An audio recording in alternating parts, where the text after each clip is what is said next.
차가운 가을비가 서울의 스카이라인을 적시며 평창동 저택의 거대한 통유리창을 소리 없이 때리고 있었다. 완벽한 황금 비율로 설계된 안방 침실은 최고급 구수다운 이불과 은은한 샴페인, 골드빛 간접 조명으로 꾸며져 있어 겉보기에는 완벽한 상류층의 안락함을 자아냈다. 하지만 이 거대한 공간의 한가운데 우두커니 서 있는 우서연이 느끼는 온도는 이미 영하로 곤두박질치고 있었다. 최고급 수입 대리석 바닥에 닿는 그녀의 맨발 끝에서부터 서늘하고 날카로운 냉기가 핏줄을 타고 심장으로 거침없이 올라왔다. 짙은 어둠이 깔린 방 안, 서연은 숨을 죽인 채 육중한 원목 화장대로 다가갔다. 매끄러운 금속 레일이 미끄러지는 미세한 마찰음조차 현재의 팽팽한 정적 속에서는 고막을 찢는 천둥처럼 크게 울려 퍼졌다. 그녀는 화장대 맨 아래칸 깊숙한 곳으로 손을 뻗었다. 수많은 값비싼 보석함과 벨벳 상자들 뒤편, 그녀가 평소 사용하지 않는 낡고 빛바랜 빈티지 가죽 안경 케이스가 조용히 숨을 죽인 채 주인을 기다리고 있었다. 그녀의 창백하고 가느다란 손가락이 낡은 가죽 케이스에 차가운 금속 잠금 장치를 매만졌다. 손끝에서 전해지는 금속의 냉량함이 그녀의 신경을 날카롭게 긁어내렸다. 딸깍. 짧고 건조한 마찰음이 침묵을 갈라내자 케이스의 덮개가 열렸다. 그 안에는 그녀의 시력을 보정해줄 렌즈 대신 검고 매트한 질감의 작은 기계 장치가 놓여 있었다. 고성능 초소형 정밀 녹음기. 대기업 감사실에서 내부 회계 부정을 저지르는 산업 스파이를 색출할 때나 사용하는 미세한 숨소리조차 주파수 대역별로 분리해내는 무서운 성능을 지닌 군사급 보안 장비였다. 서연은 마른 침을 꿀꺽 삼켰다. 차가운 기기를 꽉 쥐 그녀의 손끝이 미세하게 그러나 통제할 수 없을 정도로 떨리고 있었다. 손톱 밑이 하얗게 질릴 정도로 기기를 움켜쥔 그녀는 눈을 굳게 감고 길게 심호흡을 했다. 불과 며칠 전 알 수 없는 본능적인 불안감과 기분 나쁜 직감에 이끌려 충동적으로 침실 구석에 이 물건을 숨겨두었을 때만 해도 그녀는 자신의 비이성적인 행동을 맹렬히 자책했다. 그녀의 곁에는 평생을 약속하며 언제나 따뜻한 미소를 지어주던 다정한 남편 강민우, 그리고 대학 시절부터 무려 15년 동안 서로의 모든 아픔과 틈과 기쁨을 빠짐없이 공유해 온 유일한 절친 신세희가 있었다. 가난했던 학부 유학생 시절, 서연이 생활비가 떨어져 차가운 샌드위치 하나로 끼니를 때울 때 남몰래 따뜻한 캔 커피와 식권을 내밀던 사람이 바로 세희였고, 졸업 후 밤낮 없이 연구실에 틀어박혀 과로로 쓰러졌을 때 병원 응급실로 가장 먼저 달려와 그녀를 끌어안고 울어주던 사람이 바로 남편 민우였다. 두 사람은 서연의 척박하고 외로운 삶을 굳건하게 지탱해주는 가장 견고한 두 개의 대리석 기둥과도 같았다. 하지만 최근 2달 사이 서연의 예민한 후각과 시각은 두 사람 사이에 오가던 찰나의 미세한 눈빛 교환, 묘하게 어긋나기 시작하는 퇴근 시간의 알리바이, 그리고 결정적으로 남편의 맞춤 정장깃에서 아주 희미하게 묻어났던 절친의 시그니처 향수 냄새를 감지해내고 말았다. 이 모든 파편화된 의혹의 단서들이 서연의 이성을 끊임없이 자극하며 뇌리를 맴돌았다.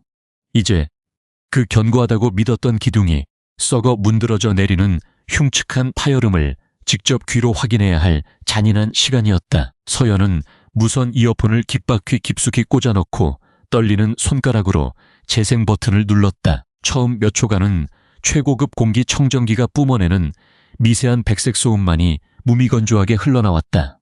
그러다 이내 너무나도 익숙하고 친숙한 두 사람의 목소리가 안방 침실의 공기를 타고 고해상도로 흘러나왔다. 가장 가까운 두 사람의 목소리가 침묵을 깨뜨렸을 때 그녀가 30년을 넘게 뼈를 깎는 노력으로 쌓아온 견고한 세계는 거대한 해일 앞의 모래성처럼 형체도 없이 무너져 내렸다. 서연이 아직 안 들어온 거 확실하지? 세희의 목소리였다. 언제나 서연을 향해 맑고 티 없이 웃어주던 그 단정한 입술에서 나온 음성이라고는 도저히 믿기지 않을 만큼 욕정으로 가득 찬 끈적하고 나른한 톤이었다. 연구소에서 밤샌다고 했어. 세포 투과율 테스트 마지막 단계라며. 아마 내일 아침까지는 정신없을걸. 민우의 즉각적인 대답이 이어졌다. 아내의 고된 노동과 학구적인 헌신을 한낱 조롱거리로 삼는 짙은 경멸이 섞인 차가운 비웃음이었다. 고지어 이어폰 너머로 두 사람의 노골적인 숨소리와 그녀가 직접 고른 최고급 메모리폼 매트리스가 규칙적으로 삐걱거리는 소리가 적나라하게 얽혀들었다. 서연이 매일 밤 피곤한 몸을 니리던 그 침대, 민우가 이마에 입을 맞추며 영원한 사랑을 속삭이던 바로 그 신성한 공간에서 남편과 15년 지기 절친이 짐승처럼 살을 섞고 있었다. 서연은 질끈 눈을 감았다. 심장이 날카로운 얼음 조각에 수십 번 찔린 것처럼 시리고 아팠다. 위장 깊은 곳에서부터 핏물이 역류하는 듯한 끔찍한 구역질이 밀려왔지만 그녀는 입술을 꽉 깨문 채 이어폰을 빼지 않았다. 진정한 지옥의 밑바닥은 아직 드러나지도 않았음을 천재적인 직감으로 알아차렸기 때문이다. 자기야, 네오 라이프 법인 설립은 어떻게 돼가고 있어? 투자자들 반응은 확실해. 거친 호흡이 조금씩 잦아들자 세이가 뱀처럼 교활한 혀를 날름거리며 속삭였다. 그 이름, 네오 라이프. 서연의 동공이 미세한 충격으로 흔들리며 확장되었다. 거의 끝났어. 우서연이 혼자 개발한 엑소좀 기반 세포재생 펩타이드 포뮬러. 그 원천 기술 특허 등록자 명의를 페이퍼 컴퍼니를 통해 교묘하게 우회해서 내 쪽으로 완벽하게 돌려놨지. 껍데기만 남은 아내 이름 대신 전 세계적인 실시권과 천문학적인 소유권 수입은 전부 네오라이프가 독점하게 될 거야. 그 여자는 연구실 구석에 처박혀서 현미경이나 들여다볼 줄 알지. 복잡한 지분 구조나 이면 계약서의 법률적인 맹점을 읽어내는 지식은 전무하잖아. 사내의 목소리는 타인의 피땀을 갈취한 자, 특유의 역겨운 오만함으로 가득 차 있었다. 서연이 지난 5년간 수천 번의 성분 배합 실패를 겪으며 독한 화학 시약에 손가락 피부가 벗겨지는 화상을 입어가며 완성해낸 독보적인 바이오 코스메틱 원천 기술이었다. 인간의 피부 진피층 깊숙한 곳까지 활성 재생 성분을 단 1%의 손실도 없이 완벽하게 도달시키는 혁신적인 약물 전달 시스템. 그것은 단순한 미용 화장품이 아니라 서연의 인생 그 자체였고 수많은 밤을 뜬 눈으로 지새우며 쟁취해낸 학자로서의 긍지이자 피땀의 결정체였다. 그것을 남편이라는 자가 비열한 이면, 계약서와 종이 쪼가리 몇 장으로 흔적도 없이 훔쳐가고 있었다. 15년을 믿었던 친구는 그 절도의 공범이자 방관자로서 환희의 찬 웃음을 터뜨렸다. 정말? 그럼 이제 그 답답하고 촌스러운 여자 밑에서 나침반 일은 무능한 연구원 흉내내며 비위 맞추는 것도 끝이네. 글로벌 뷰티 투자사에서 주관하는 500억 원대 대규모 투자 조인식 끝나면 본처는 어떻게 처리할 거야? 설마 그 알량한 죄책감 때문에 위자료 두둑이 챙겨주고 깔끔하게 협에 이혼해 주려는 건 아니지. 내가 미쳤어. 그 여자한테 내 피 같은 돈을 단 한 푼도 떼어줄 수 없지. 당분간은 약물로 완전히 통제해야지. 내가 매일 아침 저녁으로 챙겨 먹이는 그 노란색 비타민 음료 있잖아. 거기 신경안정제 농도를 내 임의대로 조금씩 올리고 있어. 조만간 약물 부작용으로 인한 심각한 우울증과 통제불능의 편집증 판정을 받게 될 거야. 내가 겉으로는 아픈 아내를 돌보는 헌신적인 남편 연기를 완벽하게 해내면서 병원 진료 기록을 착실히 쌓아두면 법적으로 정신병원 강제 입원 절차를 밟기 딱 좋은 완벽한 상태가 되는 거지. 수백억 대의 특허는 특허대로 내가 온전히 쥐고 그 여자는 폐쇄병동에 갇혀서 서서히 미쳐가게 만들면 완벽해. 누구도 내 명예를 의심하지 않을 테니까. 그 순간 서연의 세상이 물리적으로 완전히 멈춰섰다. 폐부로 밀려 들어오던 산소가 일순간 날카로운 유리 조각으로 변해 기도를 찢어놓는 것처럼 숨이 턱 막혔다. 그녀는 자신의 귀를 의심하며 마른 침을 삼켰다. 육체적인 분류는 짐승보다 못한 인간의 비열한 본성과 욕망의 발로라 치부할 수 있어도 이것은 명백한 경제적 살인이자 치밀하게 계획된 잔혹한 인격살인이었다. 매일 아침 민우는 밤샘 연구로 피곤해하는 아내의 어깨를 부드럽게 주물러주며 다정하기 그지없는 미소와 함께 노란색 음료를 건넸다. 당신을 위한 특효약이야. 이거 마시고 조금만 더 힘내. 그 달콤한 미소와 다정한 거짓말 뒤에 똘리를 틀고 숨겨진 진실은 고농도의 향정신성 약물로 아내의 뇌신경을 파괴하여 영원히 사회에서 격리된 정신병자로 몰아가려는 끔찍하고 악랄한 가스라이팅이었다. 최근 두어 달 사이 그녀가 뚜렷한 이유 없이 극심한 편두통과 순간적인 기억력 감퇴를 겪으며 스스로의 정신 상태를 자책했던 이유가 너무도 소름 끼치게 명확해지는 순간이었다. 이어폰 속에서 두 사람은 자신들이 훔친 500억 원의 막대한 투자금을 독식하고 신생 브랜드의 성공을 축하하며 유럽 어딘가로 떠날 달콤한 미래를 짓거렸다. 그리고 다시 한번 얽혀드는 짐승들의 역겨운 소음. 서연은 그 끔찍하고 구역질 나는 음성을 끝까지 단 한 글자의 파장도 놓치지 않고 차가운 뇌리에 조각하듯 새겨 넣었다. 그녀는 대리석 바닥에 주저앉지 않았다. 통속적인 막장 심파극의 비련의 여주인공처럼 가슴을 치며 오열하지도 분노의 이성을 잃고 비명을 지르지도 않았다. 인간이 감당할 수 있는 한계치를 아득히 초과한 너무도 거대한 충격은 오히려 얄팍하고 본능적인 슬픔을 순식간에 증발시켜 버리는 법이다. 감정이 철저히 배제되고 타들어간 그 텅 빈자리에는 오직 차갑고 날카로운 이성의 초정밀 연산만이 남았다. 그녀의 깊이를 알 수 없는 검은 눈동자 속에 자신을 기만하고 파괴하려 한 자들을 향한 절대적이고 무자비한 단죄를 다짐하는 서늘한 불꽃이 소리 없이 피어올랐다. 그녀는 천천히 이어폰을 빼고 해당 15분 분량의 음성 데이터를 자신의 개인 스마트폰 클라우드가 아닌 해외에 서버를 둔 철저하게 암호화된 3중 보안 임시 서버에 즉시 백업했다. 완벽한 15분의 고해상도 파일. 이것은 이제 단순한 이혼 소송용 불륜의 증거가 아니었다. 부정경쟁방지법 위반, 회사 기밀 및 특허 기술 절도에 의한 배임, 그리고 약물을 이용한 특수상해 미수를 법정에서 단번에 입증할 가장 치명적인 스모킹건이었다. 서연은 지문조차 남지 않도록 조심스럽게 가죽 안경 케이스를 닦아낸 뒤 원래 있던 화장대 서랍 깊숙한 곳에 정확히 같은 각도로 돌려놓았다. 황금으로 만들어진 새 장 속으로 제 발로 걸어 들어온 것은 민우와 세희였다. 마치 오늘 밤 이 방에서 아무 일도 일어나지 않았던 것처럼 서연은 완벽한 무의 상태로 몸을 일으켰다. 서연은 거친 호흡을 가다듬고 표정의 모든 근육을 철저히 통제한 뒤 안방 침실의 방문을 소리 없이 열었다. 무겁고 짙은 어둠이 내려앉아 마치 거대한 무덤처럼 차가웠던 침실의 공기와 달리 평창동 저택의 넓은 거실은 천장에 매달린 최고급 크리스털 샹들리에의 화려하고 따뜻한 불빛으로 가득 차 있었다. 수백만 원을 호가하는 은은한 시트러스 계열의 니치 향수 디퓨저 향이 부드럽게 퍼져 있는 이 공간은 그동안 그녀에게 지친 일상의 피로를 씻어주는 가장 완벽한 안락함을 선사해왔다.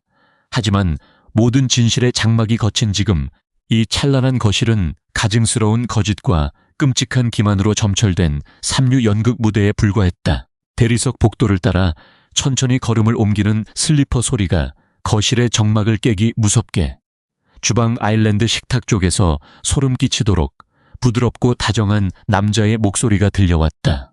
여보 씻고 이제 나와. 오늘 연구소 일이 많이 힘들었나 보네. 얼굴이 반쪽이 됐어. 이탈리아제 맞춤형 네이비 실크 파자마를 고급스럽게 걸친 강민우였다.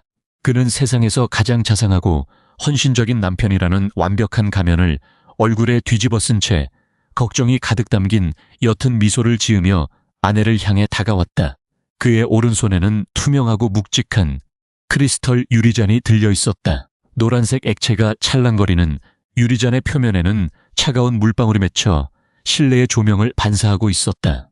불과 20여 분 전 이어폰 너머로 저 사내가 상간녀와 뒹굴며 본처를 미치게 만들겠다고 조롱할 때 언급했던 바로 그 치명적인 약물이었다.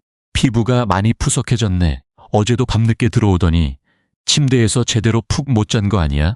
자, 이거 받아. 내가 당신 만성피로 풀리라고 특별한 비율로 직접 배합해온 비타민 음료야. 한 번에 쭉 마셔. 그래야 효과가 빠르지. 민우는 노란 액체가 담긴 유리잔을 서연의 차가운 손에 다정하게 쥐어주며 반대편 손으로는 이마로 흘러내린 잔머리를 부드럽게 뒤로 넘겨주었다.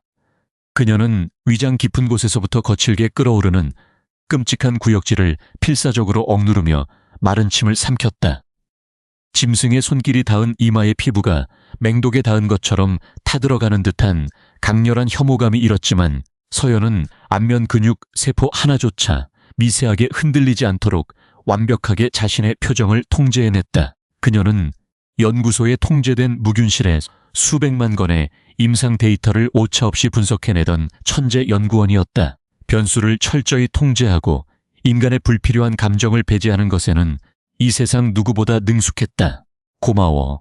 이렇게 매일 내 건강 챙겨주는 건 늘 당신밖에 없네. 그녀는 입꼬리를 미세하게 끌어올리며 피곤에 지쳤지만 남편의 헌신적인 애정에 감동한 아내의 부드러운 미소를 소름 돋도록 완벽하게 연기해냈다. 잔을 받아드는 손길에는 한치의 주저함도 미세한 떨림도 존재하지 않았다. 민우는 먹잇감이 순순히 잔을 입가로 가져가는 것을 포식자 특유의 만족스럽고 오만한 눈빛으로 지켜보았다. 바로 그때 그의 파자마 주머니 속에서 스마트폰이 짧게 진동했다. 그는 무의식적으로 진동을 확인하기 위해 슬쩍 고개를 돌리며 몸을 반쯤 틀었다. 화면에 비친 발신자는 보나마나 김 팀장이나 주요 거래처 따위의 이름으로 교묘하게 위장된 신세희의 재촉 메시지일 터였다.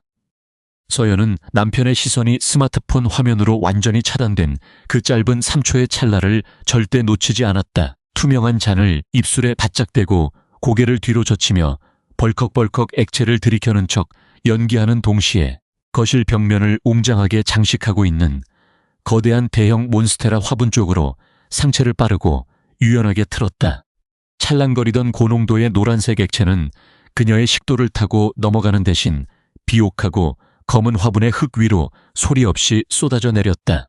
독을 잔뜩 머금은 흙이 화학적인 기포를 내며 순식간에 불길한 수분을 빨아들이는 미세한 소리가 귓가를 스쳤다. 유리잔의 내용물을 바닥까지 완전히 비워내기 직전 서연은 가운의 깊은 주머니에 미리 조심스럽게 챙겨두었던 2ml 용량의 멸균 플라스틱 마이크로 튜브를 재빠르게 꺼냈다. 놀라운 손놀림으로 유리잔 바닥에 찰랑거리며 남은 극소량의 액체를 튜브 안으로 흘려보낸 뒤 공기가 통하지 않도록 캡을 단단하게 밀봉하여 다시 주머니 깊숙한 곳으로 숨겼다. 그녀는 화학성분 배합의 달인이자 수석 바이오 화학자였다. 아무리 소량의 액체 샘플이라 할지라도 이 정도의 양이면 신뢰하는 사설보안연구소의 정밀 질량 분석기에 의뢰하여 기준치를 아득히 초과한 향정신성 성분을 정확하게 분리해내는데 충분하고도 남았다. 조만간 발급받게 될 그 신경안정제 공식감정서는 배신자의 끔찍한 사리를 법정에서 낱낱이 증명할 완벽하고도 객관적인 교차 검증 물증이 될 것이다. 아, 상큼해서 좋네. 확실히 당신이 챙겨주는 이 특별한 약을 먹으면 묘하게 정신이 몽롱해지면서 복잡한 피로가 한 번에 싹 풀리는 기분이야. 완전히 텅 빈 크리스털 잔을 대리석 식탁 위에 가볍게 소리내며 내려놓으며 서연이 나직하고 평온한 목소리로 말했다. 그 억양 속에 날카롭게 벼려진 뼈가 있는 서브텍스트를 전혀 눈치채지 못한 민우는 통제력을 완전히 쥐었다는 얄팍한 승리감에 도취된 비열한 미소를 지으며 다시 뒤돌아보았다. 그렇지. 역시 내 특효약이 최고라니까. 앞으로도 내가 잊지 않고 매일매일 챙겨줄 테니까. 당신은 아무 걱정 말고 푹 쉬어. 남은 특허 서류 등록 작업이나 복잡한 회사 법무 문제는 이 남편이 다 알아서 처리할 테니까 당신은 제발 너무 머리 쓰지 마. 당신은 너무 머리 쓰지 마. 지능을 화학적으로 마비시켜 껍데기만 남긴 뒤 철저히 통제된 폐쇄 정신병동에 가두겠다는 그 잔혹하고 악랄한 의도를 서연은 이제 너무나도 명확하고 투명하게 해독할 수 있었다. 그녀는 알겠다는 듯 고분고분하게 고개를 끄덕이고는 약기운이 돌아 피곤하다는 완벽한 핑계를 대며 몸을 돌려 긴 복도를 향해 느릿한 걸음을 옮겼다. 등 뒤로 승리감에 취해 흥얼거리는 콧노래가 들려왔다. 복도 끝에 놓인 앤틱한 프레임의 거대한 대형 전신 거울 앞에 다다른 서연은 걸음을 멈춰섰다. 차가운 거울의 표면 속에는 헝클어진 머리에 낡은 홈웨어를 입은 채 세상에서 가장 믿었던 자들에게 영혼과 기술을 전부 착취당하고 빈 껍데기만 남겨진 초라하고 가련한 여자가 서 있었다.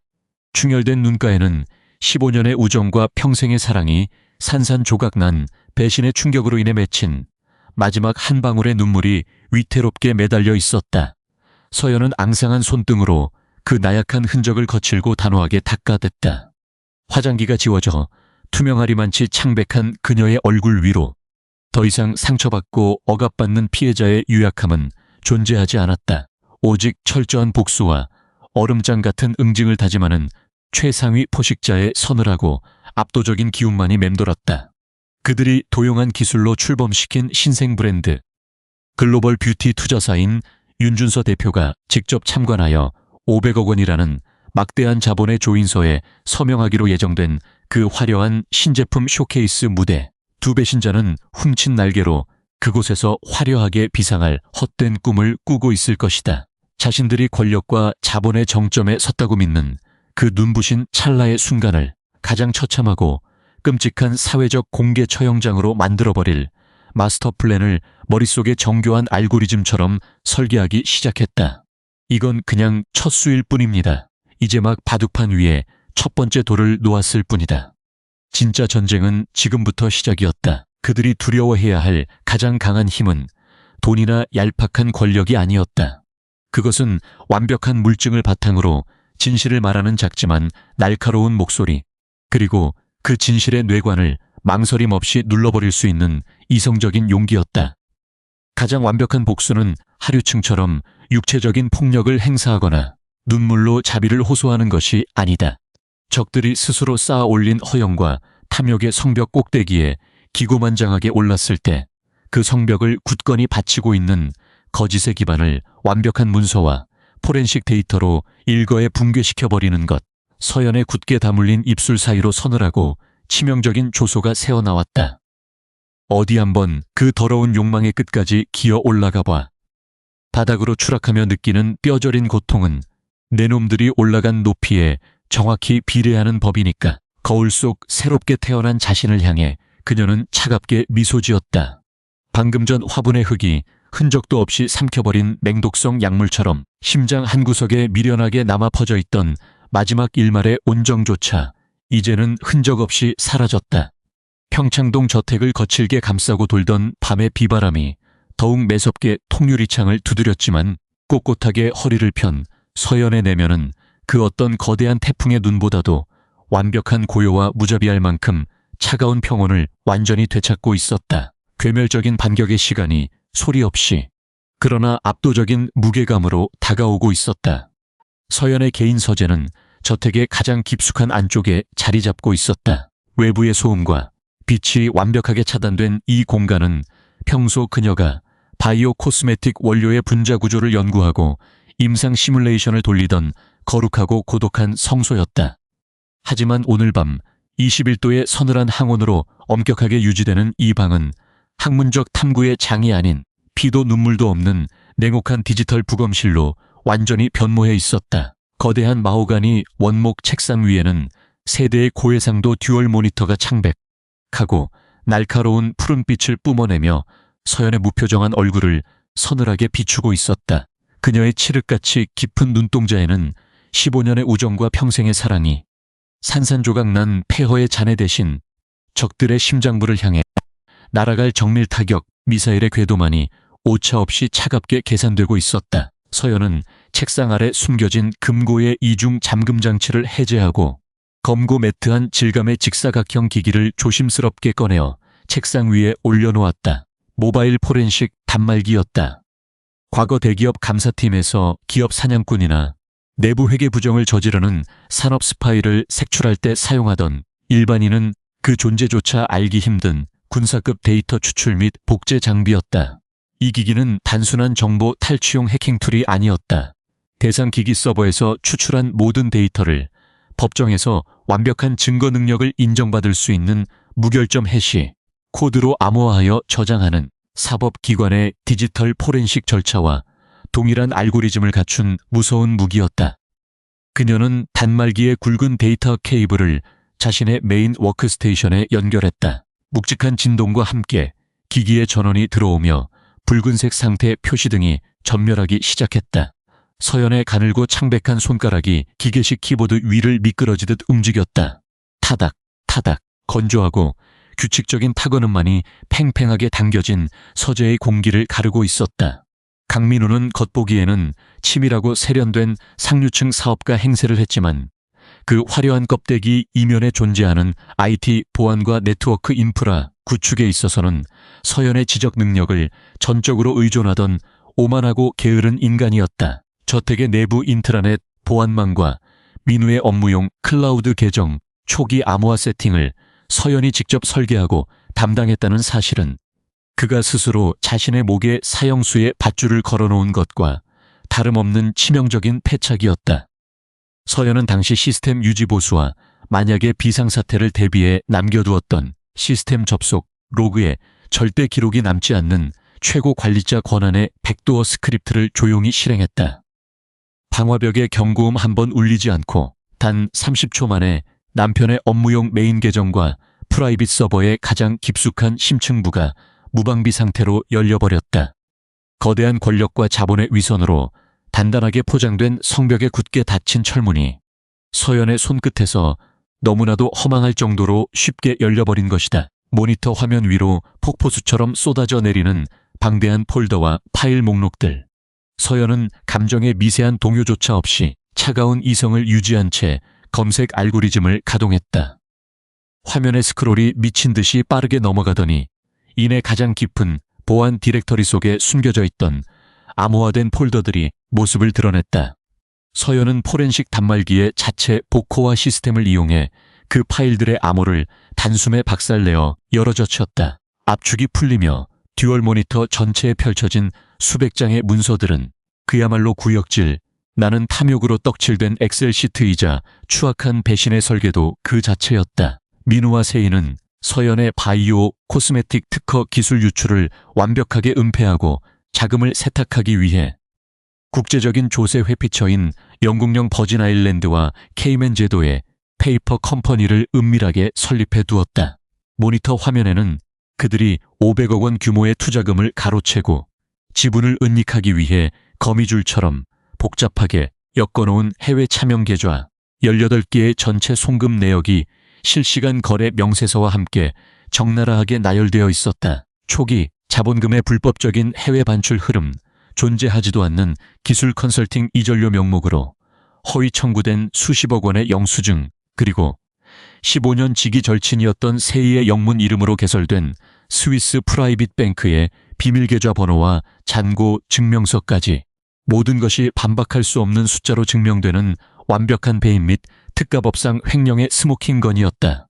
그뿐만이 아니었다. 서연의 시선이 네오 라이프 이중 계약서 파일 초안이라는 제목이 붙은 수십 장짜리 PDF 문서에 머무는 순간 그녀의 눈가에 서늘한 경멸과 사리가 스쳤다. 문서의 전반부는 겉보기에는 아주 합법적이었다. 서연이 자신이 피땀 흘려 개발한 엑소좀 기반 세포 재생 펩타이드 포뮬러, 원천 특허를 남편이 설립한 법인의 명목상의 금액만 받고 무상으로 대여하는 것처럼 꾸며진 허위 합의서였다. 그러나 스크롤을 내려이면 계약서의 본문에 도달하자 해당 특허의 모든 배타적 실시권과 글로벌 뷰티 투자사 윤준서 대표로부터 유치할 500억 원대 투자 수익금 전액을 세희와 민우가 5대5의 비율로 완벽하게 분할하여 페이퍼 컴퍼니로 영구 귀속시킨다는 치밀한 조항들이 빼곡하게 적혀 있었다. 심지어 계약서의 마지막 장 하단에는 서연이 금고에 보관하고 있던 그녀의 인감 도장까지 정교하게 위조되어 디지털 스캔본으로 첨부되어 있었다. 5년의 세월 동안 독한 화학시약에 손가락 피부가 벗겨지는 화상을 입어가며 수천 번의 임상 배합 실패를 딛고 홀로 완성해낸 학자로서의 긍지이자 피땀의 결정체를 종이 쪼가리 몇 장으로 훔쳐간 것이다. 멍청한 것들, 범죄의 흔적을 이렇게 디지털 문서로 친절하게 남겨두다니. 서연은 마른 침을 삼키며 키보드에 백업 실행키를 강하게 내리눌렀다. 이 방대한 자료들은 단순한 복사 앤 붙여넣기 작업이 아니었다. 모바일 포렌식 단말기는 이 모든 이중계약서 문서와 18개 차명 계좌 내역의 최초 생성일자, 위조 수정 기록, 전송을 주고받은 IP 주소에 메타데이터까지 단 하나의 바이트 누락도 없이 통째로 추출하여 절대 위조가 불가능한 해시코드로 박제하고 있었다. 푸른색 진행률 표시줄이 99%에서 마침내 100%로 넘어가는 순간 단말기에서 짧고 날카로운 비프음이 울렸다. 민우와 세희가 자신들의 눈부신 미래라고 맹신해 마지 않았던 거대한 자본의 바벨탑이 2테라바이트 용량의 검은색 기기 안으로 완전히 포획되어 갇혀버린 것이다. 이것은 며칠 뒤 투자 조인식 현장에서 대형 스크린을 통해 폭로되어 경찰의 수사망에 들어가는 순간 두사스의 특정경제범죄가중처벌법 위반으로 최소 징역 10년 이상의 중형을 안겨줄 수 있는 완벽한 사법적 단두대의 칼날이었다. 서연은 지체 없이 백업이 완료된 기기의 케이블을 분리하여 서랍 깊숙한 곳에 숨겼다. 포렌식 백업이 종료됨과 동시에 서연의 개인 워크스테이션에 띄워둔 프라이빗 보안 이메일 계정으로 한 통의 고도로 암호화된 메일이 수신되었다. 발신자는 오늘 오후 서연이 멸균 마이크로 튜브에 담아 특급 퀵서비스로 은밀하게 성분 분석을 의뢰했던 최고 권위의 사설 독극물 분석 연구소였다. 서연은 키보드를 빠르게 두드려 25자리의 난수 암호를 입력하고 묵직한 마우스 클릭음과 함께 메일을 열었다. 첨부된 파일의 제목은 신경안정제 공식 감정서였다. PDF 파일이 열리고 연구소장의 직인이 붉게 찍힌 공식 감정 문서가 화면을 가득 채웠다. 서연의 차가운 눈동자가 문서의 본문에 나열된 복잡한 화학 성분표와 질량 분석 결과를 메이 눈처럼 빠르게 훑어내려갔다. 결과는 그녀의 차가운 이성적 예측보다도 훨씬 더 끔찍하고 잔혹했다. 마이크로 튜브에 담아보냈던 극소량의 노란색 비타민 음료 샘플 안에는 일반적인 불면증 처방 용량을 무려 3배 이상 아득히 초과한 향정신성 수면 유도제인 졸피넴 성분과 중추신경을 강제로 억압하는 로라제팜 파생 화합물이 치명적인 농도로 섞여 있었다. 감정서의 하단 종합 소견란에는 붉은색 굵은 글씨로 섬뜩한 의학적 경고문이 선명하게 적혀 있었다. 해당 고농도의 혼합 약물을 매일 규칙적으로 장기 복용할 경우 단기간 내에 심각한 중추신경계 교란, 통제불능의 환각, 급격한 단기 기억 상실 및 편집증적 인지장애를 유발할 수 있으며 3개월 이상 투여 시 뇌신경세포의 비가역적인 파괴로 인해 정상적인 사회생활이 불가능한 심신 상실 상태에 이를 수 있음. 문서의 활자들은 서연의 뇌리에 날카로운 비수처럼 꽂혔다.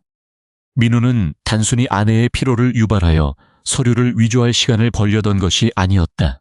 그는 진심으로 서연의 뇌를 화학적으로 완전히 파괴하여 영원히 폐쇄 정신병동에 갇혀 침을 흘리는 식물인간 상태로 만들어버릴 작정이었다. 그렇게 되면 그녀는 자신의 일생을 바친 특허가 도용당하고 절친과 남편이 불륜을 저지르고 있다는 사실조차 영영 인지하지 못한 채 병실 구석에서 서서히 미쳐가며 끔찍하게 죽어갈 터였다. 남편이라는 이름의 포식자가 다정한 미소와 함께 건넨 노란색 음료는 서연의 영혼과 육체, 그리고 학자로서의 존엄성까지 동시에 살해하려는 가장 악랄하고 비열한 독극물이었다. 심장이 날카로운 얼음 조각에 수백 번 찔린 것처럼 시리고 욱신거렸지만 서연은 단 한 방울의 눈물도 흘리지 않았다.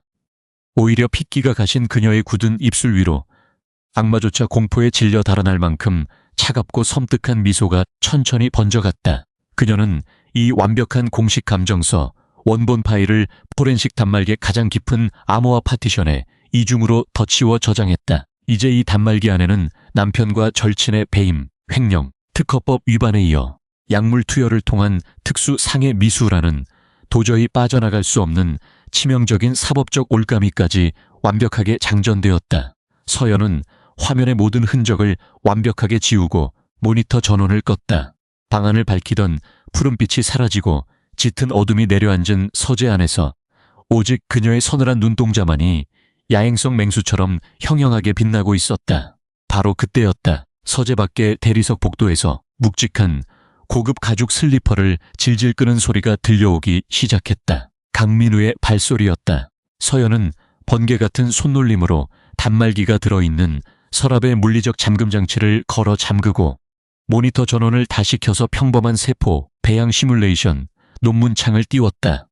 완벽한 일상적 알리바이를 세우는 데 걸린 시간은 불과 2초 남짓이었다. 철컥 하는 건조한 마찰음과 함께 서재의 육중한 문이 열렸다. 여보, 아직 안 자고 무리하고 있었어? 이탈리아제 실크 파자마를 고급스럽게 걸친 민우가 서재 안으로 부드럽게 걸어 들어왔다. 그의 손에는 꿀을 얇게 탄 따뜻한 캐모마일 티가 담긴 머그잔과 함께 두툼하고 누런 크라프트지 서류 봉투 하나가 들려 있었다. 그는 세상에서 가장 헌신적이고 병약한 아내를 걱정하는 자상한 남편의 얼굴을 하고 있었지만 서연의 눈에는 그 가식적인 사람의 가죽을 뒤집어 쓴 채 독을 품고 혀를 날름거리는 징그러운 파충류가 다가오는 것만 같았다. 임상 데이터 배합 비율을 맞출 게 조금 남아서요. 무슨 일이에요? 이렇게 늦은 시간에. 서연은 극도의 피곤에 지친 척 어깨를 축 늘어뜨리며 가죽 의자에 몸을 깊숙이 기댄 채 나직하고 흐릿한 목소리로 대답했다. 방금 전까지 무자비한 해킹을 주도하며 적들의 숨통을 조이던 차가운 포식자의 기운은 온데간데 없이 사라지고 독성 약물에 취해 서서히 인지 능력이 흐려져 가는 멍하고 나약한 아내의 모습만이 완벽하게 연출되고 있었다. 민우는 다정함으로 떡칠된 가짜 미소를 지으며 책상 앞으로 다가와 캐모마일 티를 내려놓았다. 그리고 들고 온 서류 봉투에서 빳빳한 3장짜리 문서를 꺼내어 서연의 눈앞에 조심스럽게 내밀었다. 눈부신 서재 조명 아래 드러난 문서의 상단에는 굵은 명조체로 정신건강의학과 심리검사 및 집중치료 동의서라는 제목이 인쇄되어 있었다. 서연의 시선이 그 제목의 글자들에 닿는 순간 속에서 끓어오르는 거대한 분노로 당장이라도 혈관이 터져버릴 것 같았지만 그녀는 단지 눈을 가늘게 뜨며 몹시 당황하고 겁에 질린 듯한 표정을 지어 보였다. 여보, 이게 다 뭐예요? 당신 요즘 상태가 너무 안 좋잖아. 밤마다 원인 모를 식은땀을 뻘뻘 흘리면서 헛소리도 자주 하고 어제는 가스레인지 불을 켜놓고 깜빡해서 저택 주방을 다 태워 먹을 뻔했어. 가정부 아주머니도 요즘 당신이 혼잣말을 너무 심하게 한다고 무섭다며 걱정하시더라고. 내가 도저히 안 되겠다 싶어서 아는 대학 병원장님께 개인적으로 부탁해서 강원도 외곽에 있는 아주 프라이빗하고 VIP 전용 요양 병원 특실을 하나 무리해서 잡아놨어. 네오라이프 출범 준비는 내가 다 알아서 할 테니까 당신은 한 달 정도만 모든 거 다 내려놓고 저기 들어가서 푹 쉬면서 집중 치료받자. 응? 당신 쓰러지는 꼴. 이 남편은 가슴이 아파서 더는 못 보겠어. 민우의 목소리는 너무나도 부드럽고 애절해서 이 끔찍한 막장극의 진실을 모르는 제3자가 들었다면 감동의 눈물을 흘릴 정도였다. 하지만 겉으로는 멍한 눈빛을 연기하는 서연의 매서운 뇌 구조는 이미 문서의 가장 아래쪽에 아주 작고 교묘한 글씨로 인쇄된 치명적인 독소 조항들을 완벽하게 스캔해내고 있었다. 보호자의 동의하에 환자의 외부 연락 및 면회를 전면 제한하는 폐쇄병동 입원 동의, 입원 기간 중 환자의 모든 법적 대리권 및 지적재산권, 재산적 권리 행사를 일대 보호자인 강민우에게 전면 위임함. 이것은 단순한 스트레스 요양 동의서가 아니었다. 아내의 인권을 영구적으로 박탈하고 그 알량한 위장 서류 한 장으로 서연을 정신병원 폐쇄병동에 감금하여 특허권과 인생을 통째로 집어삼키기 위해 치밀하게 설계된 악마의 계약서였다. 서연은 문서 위로 덜덜 떨리는 두 손을 조심스럽게 올려놓았다. 마치 자신이 정말로 돌이킬 수 없는 정신병에 걸려 뇌가 썩어 들어가고 있다는 사실에 극도의 공포를 느끼는 것처럼 눈동자를 불안하게 흔들며 호흡을 거칠게 몰아쉬었다. 내가 정말 그렇게 이상한 짓을 했어요? 나 진짜 스트레스 때문에 뇌에 큰 병이 걸린 걸까 봐 너무 무서워요. 여보, 내가 영원히 당신도 못 알아볼 만큼 미쳐버리면 어떡해요? 서연의 처연하고 절망적인 눈물 연기에 민우는 겉으로는 심각한 척 미간을 찌푸리면서도 속으로는 완벽한 통제권을 쥐었다는 환희에 내심 쾌재를 부르고 있었을 것이다. 그는 서연의 등 뒤로 성큼 다가와 그녀의 가녀린 어깨를 두 팔로 단단히 감싸 안으며 정수리에 역겨운 위로의 입맞춤을 꾹 남겼다. 서연은 살 것이 타들어가는 듯한 강렬한 혐오감을 꾹 참으며 마른 침을 간신히 삼켰다. 괜찮아. 다 과로로 인한 스트레스성 일시적 현상일 거야. 내가 네오 라이프 대표로서 돈은 얼마든지 쓸 테니까 최고급 치료만 받으면 돼. 내가 옆에서 끝까지 지켜줄 테니까 넌 아무 걱정 마. 여기 3페이지 하단에 보호자 위임란이랑 입원 동의란에 서명만 해. 내일 아침에 눈 뜨자마자 내가 직접 운전해서 병원까지 편안하게 모셔다 줄게. 알았지? 민우가 자신의 안주머니에서 묵직한 몽블랑 만년필을 꺼내어 서연의 힘없는 손에 억지로 쥐어주며 속삭였다. 귓가에 닿는 그의 입술 끝이 주체할 수 없는 탐욕스러운 승리감으로 미세하게 떨리고 있었다. 자신을 짓누르던 아내의 천재적인 재능을 완전히 빨아먹고 이제 그 빈 껍데기를 합법적인 서류 구비 하에 영원히 쓰레기통에 처박을 수 있다는 가학적인 희열감. 서연은 만년필을 쥐채 넛이 나간 표정으로 문서를 바라보며 잠시 무거운 침묵을 유지했다. 당장 이 날카로운 만년필 촉을 거꾸로 쥐고 저 비열한 사내의 목동맥을 거침없이 찔러버리고 싶은 원초적인 충동이 핏줄을 타고 치솟았지만 그녀는 피가 날 정도로 혀를 깨물며 이성을 차갑게 다잡았다. 오늘은 약 기운 때문인지 머리가 너무 어지럽고 핑핑 돌아서 글씨가 잘 안 읽혀요. 손이 떨려서 펜도 못 쥐겠어. 내일 아침에 푹 자고 일어나서 조금이라도 맑은 정신으로 서명할게요. 어차피 당신이 나 살리려고 하라는 대로 다 할 거니까 너무 걱정하지 말고 저 문서 그냥 책상 위에 두고 가요. 서연은 만년필을 탁자에 힘없이 툭 떨어뜨리며 세상에서 가장 순종적이고 무기력한 목소리로 애원하듯 말했다. 민우는 예상치 못한 지연에 잠시 미간을 날카롭게 찌푸렸지만 이미 오랜 기간 독성 약물에 찌들어 저항할 의지조차 완전히 상실해버린 가엾은 아내가 도망칠 곳은 이 저택 어디에도 없다고 오만하게 판단한 듯 이내 너그러운 보호자의 미소를 지었다. 그래, 당신 말이 맞아. 억지로 지금 머리 아프게 읽을 필요 없어. 내일 아침에 일어나서 서명하고 짐 싸서 편하게 출발하자. 무리하지 말고 어서 자, 여보. 민우는 탁자 위에 머그잔을 한번 툭 치고는 아내의 숨통을 완벽하게 끊어놓았다는 자신의 승리를 확신하는 가벼운 발걸음으로 서재를 콧노래까지 흥얼거리며 빠져나갔다. 철컥 하고 서재 문이 닫히고 완벽한 정적이 찾아왔다. 서연은 문 밖으로 멀어지는 슬리퍼 소리가 완전히 복도 끝으로 사라질 때까지 단 1mm도 움직이지 않은 채 의자에 못 박힌 듯 앉아 있었다.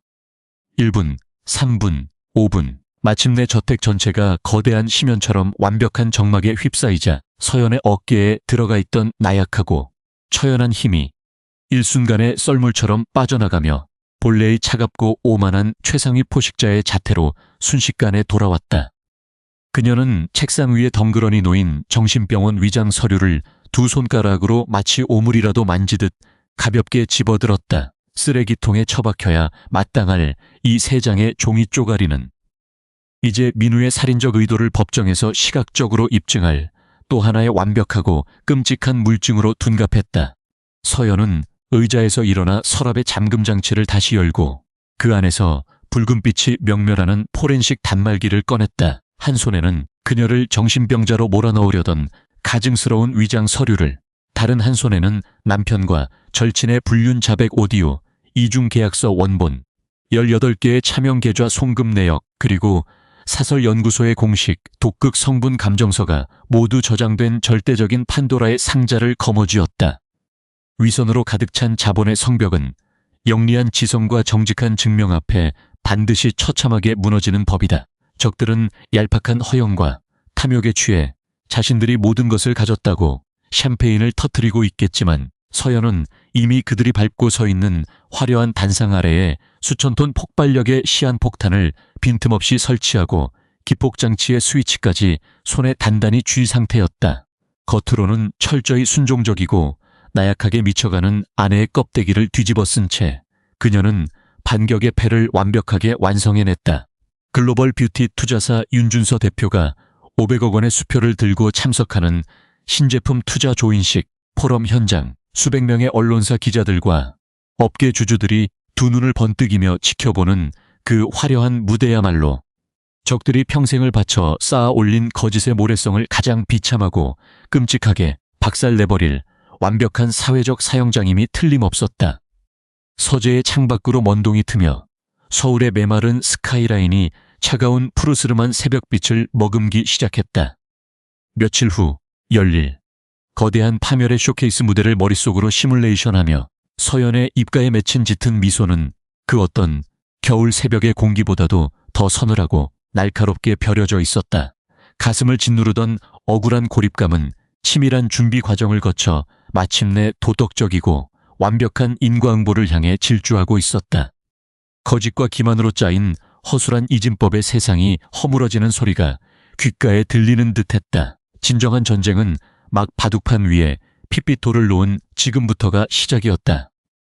전날 밤부터 서울의 회색빛 스카이라인을 무겁게 짓누르던 싸늘한 가을비는 결전의 아침이 밝아올 때까지도 그칠 줄 모르고 유리창을 핥히고 있었다. 대기가 품고 있는 차가운 습기는 마치 날선 비수처럼 창틈을 파고들었지만 강남의 최고급 비즈니스 호텔 스위트룸에 임시 베이스 캠프를 차린 우서연의 내면은 그 어떤 빙하보다도 차갑고 고요하게 가라앉아 있었다. 불과 몇 시간 전 남편 강민우는 완벽하게 재단된 이탈리아제 네이비 비스포크 수트를 차려입고 오만함에 가득 찬 발걸음으로 평창동 저택을 나섰다. 그는 아내가 자신이 어젯밤 건넨 고농도의 신경안정제에 완전히 취해 침실 구석에서 의식을 잃고 식물인간처럼 쓰러져 있다고 굳게 믿고 있었다. 하지만 서연은 그가 저택의 무거운 철문을 나서며 엔진 배기음을 울리는 그 순간 이미 미리 준비해둔 인체 모형, 더미를 구스다운 이불 속에 교묘하게 위장해 넣고 보안 카메라의 사각지대를 완벽하게 빠져나와 이곳 호텔로 은밀하게 이동한 상태였다.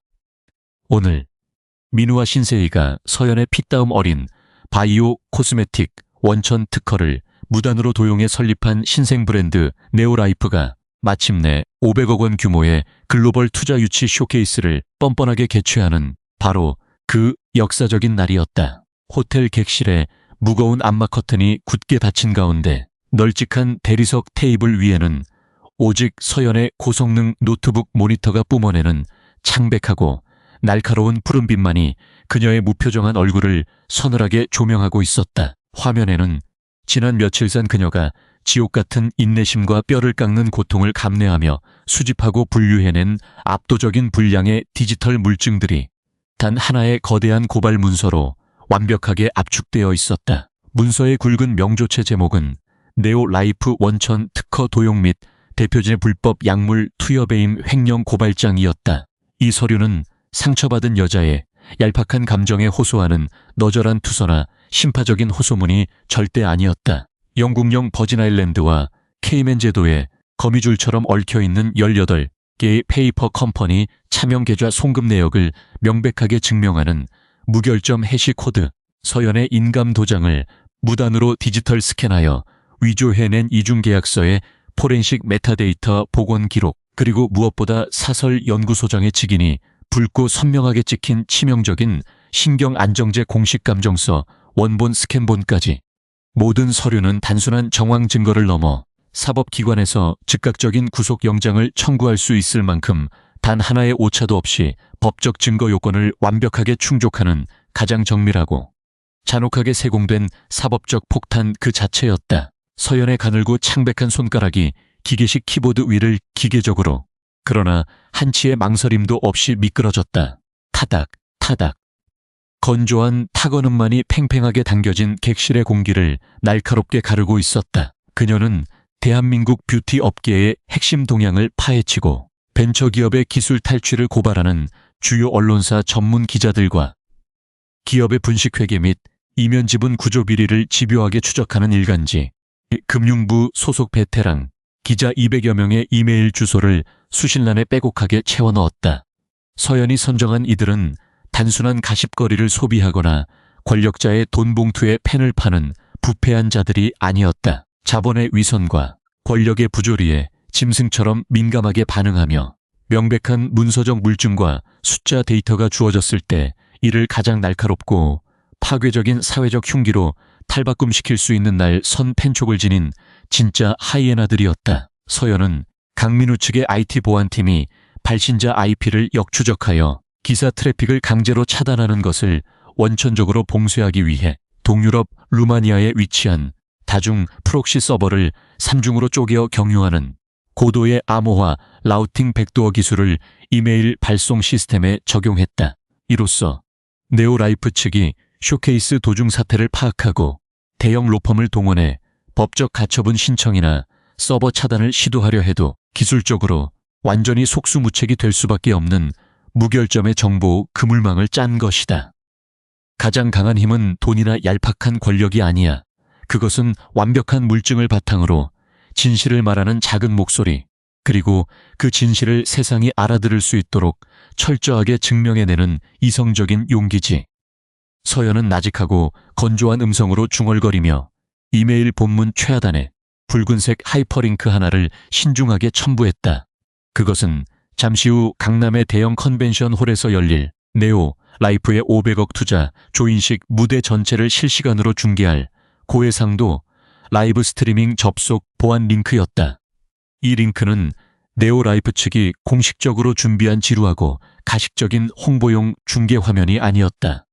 서연이 잠시 후 직접 현장의 메인 음향 및 영상 콘솔 시스템에 침투하여 해킹을 완료하는 순간 적들의 추악한 불륜과 살인적 음모가 고해상도 육성으로 폭로되는 역사적인 자멸의 순간을 200명의 기자들의 데스크 모니터와 스마트폰 화면으로 1초의 지연도 없이 여과 없이 직행시킬 치명적인 송출 통로였다. 수십 명의 데스크 기자들이 동시에 이 첨부 파일을 열어젖히며 경악을 금치 못할 모습을 머릿속으로 그리며 그녀는 화면 우측 하단의 디지털 시계가 정확히 오전 9시 건경분 영경초를 가리키는 순간 눈 하나 깜짝하지 않고 키보드에 엔터키를 강하게 내리눌렀다. 화면 중앙에 떠있던 무거운 봉투 모양의 아이콘이 눈부신 디지털 파편으로 부서지며 수백 개의 데이터 패킷이 보이지 않는 광케이블 망을 타고 서울 전역의 언론사 뉴스룸으로 일제히 쏟아져 내리기 시작했다. 전송 완료를 알리는 차가운 비프음이 스위트룸의 정적을 가르는 순간 서연의 입꼬리가 아주 미세하게 위로 끌어올려졌다. 지금쯤 평창동에서 가져온 수백만 원짜리 샴페인 잔을 매만지며 최고급 뷰티숍에서 화려한 메이크업을 받고 자신들이 세상을 다 가졌다는 듯 거만한 웃음을 터뜨리고 있을 강민우와 신세희. 그들이 발을 딛고선 그 견고해 보이는 대리석 단상의 가장 밑바닥 집안부터 이미 괴멸적인 파괴의 균열이 걷잡을 수 없이 번져가고 있다는 사실을 그 어리석은 자들은 꿈에도 상상하지 못할 것이다.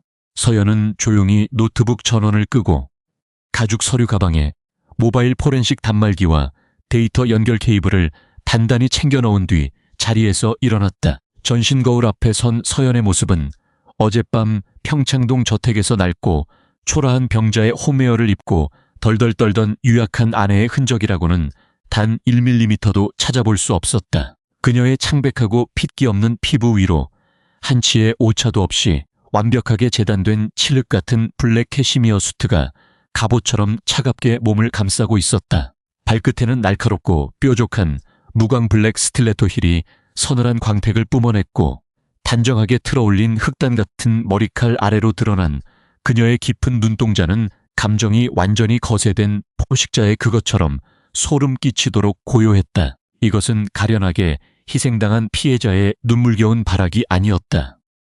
오직 철저한 인과응보와 사법적 단죄를 집행하기 위해 적들의 숨통을 끊으러 나서는 사신과도 같은 압도적인 지배자의 화려한 귀환이었다. 자, 이제 당신들이 그토록 원하던 눈부신 무대로 직접 찾아가 줄게. 아주 철저하고 처참하게 부서질 준비를 하는 게 좋을 거야. 서연은 가죽 서류 가방에 차가운 금속 버클을 소리나게 잠갔다. 딸깍 하는 날카로운 금속성이 방안을 매섭게 울렸다. 객실문을 열고 나서는 그녀의 꼿꼿한 뒷모습 위로 복도의 차가운 할로겐 조명이 쏟아졌다. 규칙적이고 날카로운 구두 굽소리가 대리석 바닥을 묵직하게 두드리며 완벽한 사법적 단두대가 설치된 강남의 컨벤션 홀을 향한 우서연의 무자비한 발걸음이 마침내 시작되었다. 오후 2시 정각, 강남 중심부에 위치한 최고급 대형 컨벤션 홀은 수백 개의 화려한 크리스털 샹들리에가 쏟아내는 눈부신 금빛 조명 아래 자본의 끈적한 욕망과 위선적인 환호로 가득 차 터질 듯이 달아올라 있었다.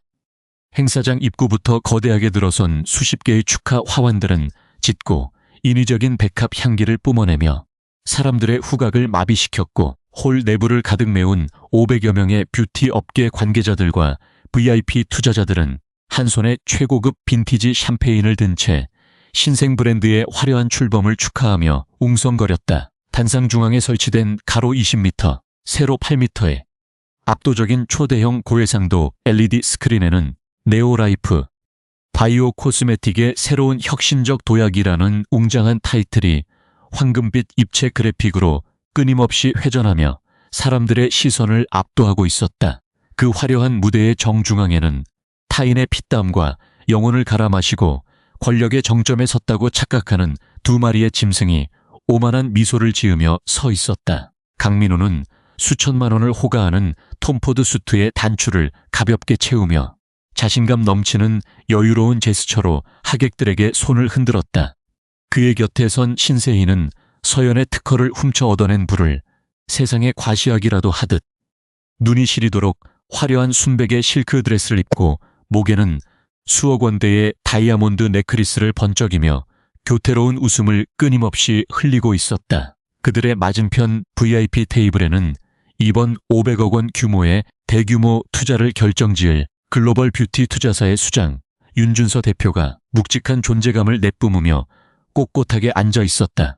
날카롭고 이성적인 통찰력을 지닌 윤 대표의 눈에는 단상 위 두 사람의 과도하게 화려한 거칠애가 어딘지 모르게 묘한 불협화음처럼 느껴졌지만 그들이 내민 엑소좀 기반 세포 재생 펩타이드 포뮬러의 임상 데이터 자체는 워낙에 완벽했기에 의심의 여지 없이 조인서에 서명할 준비를 마친 상태였다. 그 시각 샴페인 거품처럼 들끓는 홀의 소음이 완전히 차단된 컨벤션 홀 2층의 메인 음향 및 영상 제어실, 서늘한 에어컨 바람이 쉴 새 없이 뿜어져 나오는 어두운 방 안에서 서연은 블랙수트의 깃을 세운 채 수십 대의 서버랩과 메인 콘솔 데스크 앞에 얼음처럼 차갑게 서 있었다. 그녀는 행사 시작 전 미리 완벽하게 위조해둔 VVIP 게스트 비표와 해킹된 보안 키카드를 이용해 단 한 명의 경호원에게도 제지당하지 않고 유령처럼 이곳 시스템의 심장부로 은밀하게 침투해 들어온 것이다. 서연은 망설임 없이 자신의 가죽 가방에서 검고 묵직한 모바일 포렌식 단말기를 꺼내어 현장의 메인 중앙 제어 서버 포트에 굵은 데이터 케이블을 거칠게 꽂아 넣었다. 업무 배제는 서류로 하십시오. 하지만 이 무대의 통제권은 이제 완벽하게 내가 줍니다. 그녀의 서늘한 목소리와 함께 단말기의 붉은색 LED가 미친 듯이 전멸하기 시작했다. 서연의 빠르고 정교한 손놀림이 제어실의 마스터 키보드 위를 휩쓸고 지나가자 현장의 오디오 출력 권한과 대형 스크린의 영상 송출 권한을 통제하던 기존 시스템의 로컬 방화벽이 유리창처럼 와장창 깨져버렸다. 불과 45초 만에 컨벤션 홀 내부에 설치된 100여 개의 서라운드 스피커와 중앙의 초대형 LED 스크린은 오직 서연의 노트북 명령만을 절대적으로 따르는 완벽한 좀비 네트워크로 전락했다. 그녀는 모니터 화면에 행사장의 실시간 CCTV 화면을 띄웠다. 화면 속에서 민우는 윤준서 대표를 향해 허리를 굽히며 가증스러운 혁신과 정직한 기업가, 정신을 운운하는 참을 수 없이 역겨운 연설을 늘어놓고 있었다. 윤 대표님, 저희 네오라이프의 핵심 철학은 투명성과 기술에 대한 진실된 헌신입니다. 이 혁신적인 엑소좀 기술은 오직 인간의 건강한 아름다움을 위해 저희 진보된 연구진이 피땀 흘려 독자적으로 개발한 혁신의 결정체입니다.